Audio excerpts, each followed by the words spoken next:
जिस प्रकार से उनके पिताजी हरनौत से जो है ना चुनाव लड़के पहली बार सदन पहुंचे थे, तो हरनौत से चुनाव लड़े वो। पिता के विरासत का लाभ जो है एक पहचान के तौर पर, एक रेफरेंस के तौर पर उनकी अगली पीढ़ी को मिलता है, चाहे वो कोई भी हो। अभी हमारे साथ राजद के जिला अध्यक्ष सुभाष यादव हैं। बिहार में चुनाव का सरगर्मी तेज हो गया है। राजद का युवा चौपाल 5 तारीख को पटना में मनाया जा रहा है। लोग पहुंचेंगे। हमारे साथ जुड़े हुए इनसे जानते हैं कैसे देख रहे हैं जो आगामी चुनाव होने वाला है इसके बारे में। बताइए, बिहार में चुनाव का मात्र कुछ महीने बचे हैं, कैसे देख रहे हैं अपनी नजर से? बिल्कुल स्पष्ट है, लड़ाई आमने सामने की है। एक तरफ राजद है जो समाजवाद की लड़ाई, सामाजिक न्याय की लड़ाई लड़ने वाली पार्टी है, और दूसरी तरफ पूंजीवाद के प्रवर्तक लोग, पूंजीवाद का समर्थन करने वाली पार्टी भारतीय जनता पार्टी। तो लड़ाई आमने सामने की है, और यहाँ सीधे लड़ाई जो है इस बार भारतीय जनता पार्टी और राजद के बीच में होने वाला है। और इस लड़ाई में चूंकि लोकतंत्र की जननी रही है यह बिहार की धरती, वैशाली गणराज्य, इसी बिहार से लोकतंत्र पूरे विश्व में जो है ना प्रचारित हुआ है। तो बिहार के लोग राजनीतिक रूप से काफी सजग हैं और लोकतंत्र के मायने को समझते हैं, लोकतंत्र के महत्व को समझते हैं। तो ऐसी परिस्थिति में बिहार में जो है जो लड़ाई आमने सामने होने वाली है, कुछ महीनों में जो चुनाव होने वाले हैं 5 महीने बाद, उसमें स्पष्ट रूप से जो लोकतंत्र में विश्वास करने वाली पार्टी और लोकतंत्र में विश्वास करते हुए समाज के हर वर्ग के लोगों को उसका समुचित हक, अधिकार और मान सम्मान दिलाने वाली पार्टी जो राष्ट्रीय जनता दल है, इसके नेतृत्व में सरकार बनाने का काम बिहार की जनता करेगी। नीतीश कुमार के बेटे को लेकर के एक सरगर्मी तेज है। सुन रहे हैं कि लोग अभी कहीं ना कहीं न्यूज से अवगत जरूर होंगे। बताया जा रहा है कि वो भी चुनाव लड़ेंगे विधायक का। क्या लगता है, अगर लड़ते हैं तो क्या परिवारवाद जो आजकल तक नीतीश कुमार उठाते रहे हैं फिर तो सवाल के घेरे में बन जाएंगे? देखिए, मैं समझता हूं कि राजनीति में परिवारवाद को परिभाषित करने का जो नजरिया है, या जिन लोगों ने पहले, कुछ लोगों ने, चूंकि अपने अपने तरीके से लोग परिभाषित करते हैं परिवारवाद को, मेरा यह मानना है कि अगर किसी व्यक्ति के अंदर इस बात का पैशन है कि मुझे समाज का सेवा करना है, तो वो समाज का सेवा करेगा।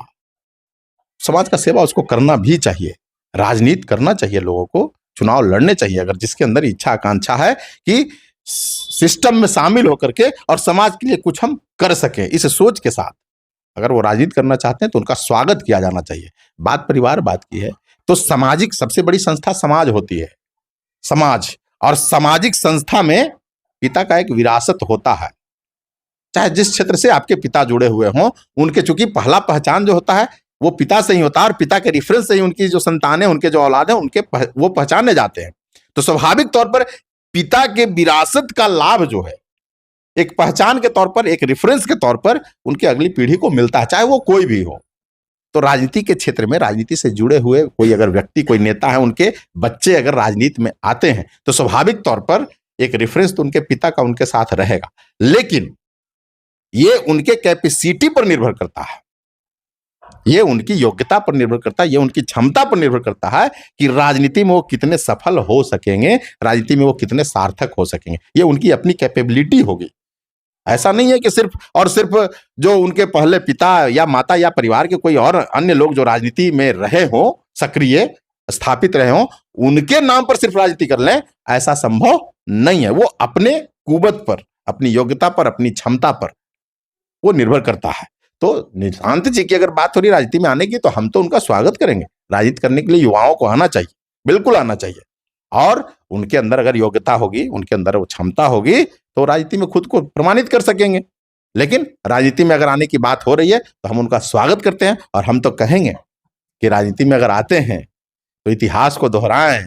जिस प्रकार से उनके पिताजी हरनौत से जो है ना चुनाव लड़के पहली बार सदन पहुंचे थे, तो हरनौत से चुनाव लड़े चुनाव, लेकिन सकारात्मक सोच के साथ लड़े, भारतीय जनता पार्टी के साथ। चूंकि देखिए भाई, संगत से बुद्धि होत है और संगत से बुद्धि जात, ये कहा गया है, हमारे महापुरुषों ने कह चुके हैं पहले ही। तो जिनके संगति में रह करके, ये उनको तय करना कि किनकी संगति में हम राजनीतिक शुरुआत करें, राजनीतिक सफर की शुरुआत करें। तो जिस तरह के संगत के लोगों में राजनीतिक सफर की शुरुआत करेंगे, वैसे ही उनका सोच भी होगा। तो हम तो चाहेंगे कि निशांत जी जैसे उनके पिता को ही देख लीजिए, राजनीतिक सफर की जो शुरुआत हुई थी, तो जो लड़ाई था, जो संघर्ष था, मान सम्मान का, सामाजिक न्याय का, हक अधिकार का, उस सोच के साथ राजनीतिक सफर की शुरुआत हुई थी और उसका उनको फायदा भी मिला। नीतीश कुमार की एक राष्ट्रीय पटल पर पहचान भी बनी। लेकिन जैसे जैसे वो भाजपा के साथ राजनीति में चलते गए, तो आज उनकी स्थिति देख लीजिए कि जिस वर्ग के लोगों ने उनको राजनीति में स्थापित किया, आज उन्हीं वर्ग के लोगों के विरोध में जो पॉलिसी लाया जाता है उस पर वो मुहर लगाने का काम कर रहे हैं। तो निशांत जी बेशक राजनीति में आए, लेकिन लोकतंत्र को सही मायने में परिभाषित करने के लिए जिस धारा की राजनीति की जाती है, उस धारा के साथ वो राजनीति करें। हम ऐसा सलाह उनको देना चाहते हैं आपके चैनल के माध्यम से।